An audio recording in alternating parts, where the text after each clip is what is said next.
कल दिल्ली के रामलीला मैदान में होगी इंडिया गठबंधन की रैली। गोपाल राय ने रैली स्थल का जायजा लिया।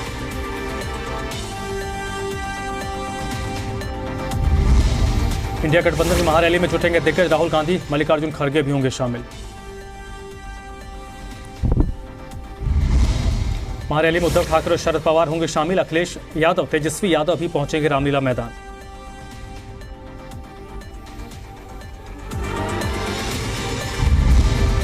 सरकार के खिलाफ इंडिया गठबंधन ने खुला मोर्चा। महारैली के लिए तानाशाही हटाओ, लोकतंत्र बचाओ का नारा दिया। दिल्ली में महारैली की तैयारी में जुटी आम आदमी पार्टी। गोपाल राय ने करोल बाग इलाके में लोगों को रैली का निमंत्रण दिया। बीजेपी सांसद रमेश पिथौड़ी के निशाने पर मुख्यमंत्री केजरीवाल का मुख्यमंत्री को नैतिकता के आधार पर पद छोड़ देना चाहिए। दिल्ली बीजेपी अध्यक्ष वीरेंद्र सचदेवा के निशाने पर आम आदमी पार्टी का आप नेताओं को संवैधानिक पदों के महत्व का पता नहीं, बोले इंडिया की रैली पर दिल्ली के चुनाव पर असर नहीं पड़ेगा। मिशन 400 पार की तैयारी में जुटी बीजेपी। दिल्ली बीजेपी मुख्यालय में ओम प्रकाश धनखड़ ने किया चुनावी कार्यालय का उद्घाटन।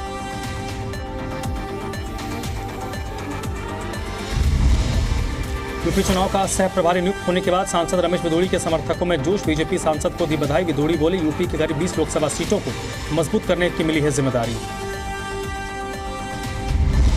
लोकसभा चुनाव के प्रचार में बीजेपी उम्मीदवार मनोहर लाल ने झोंकी ताकत। करनाल के कई इलाकों में किया प्रचार का स्वार्थ नहीं, विकास की राजनीति करती है बीजेपी।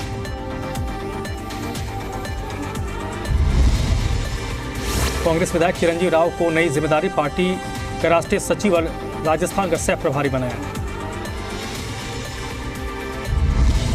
हरियाणा के पूर्व सीएम भूपेंद्र हुड्डा का बयान का रोहतक से दीपेंद्र लड़ेंगे चुनाव। बोले अगर दीपेंद्र नहीं लड़ेगा तो मैं सोचूंगा। कांग्रेस महासचिव कुमारी शैलजा का बीजेपी पर वार। बोली जनता पहचान चुकी है बीजेपी का प्रोपेगेंडा का दिखावे के लिए टूटा बीजेपी जेजेपी गठबंधन।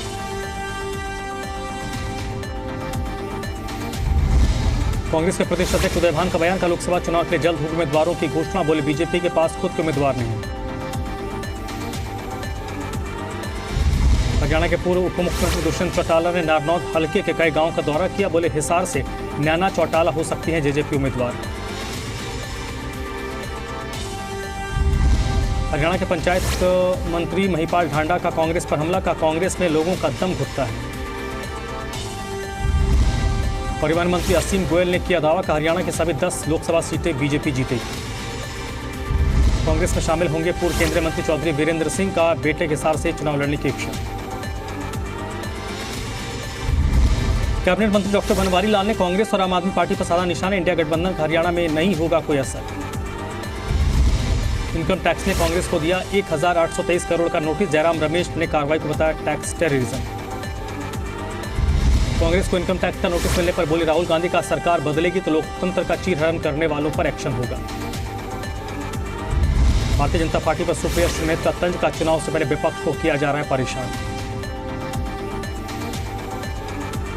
कांग्रेस के आरोपों पर बीजेपी नेता मनोज तिवारी का पलटवार। का कानून के ऊपर कोई नहीं। बिहार में महागठबंधन ने सीट बंटवारे का ऐलान किया। 26 सीटों पर चुनाव लड़ेगी आरजेडी।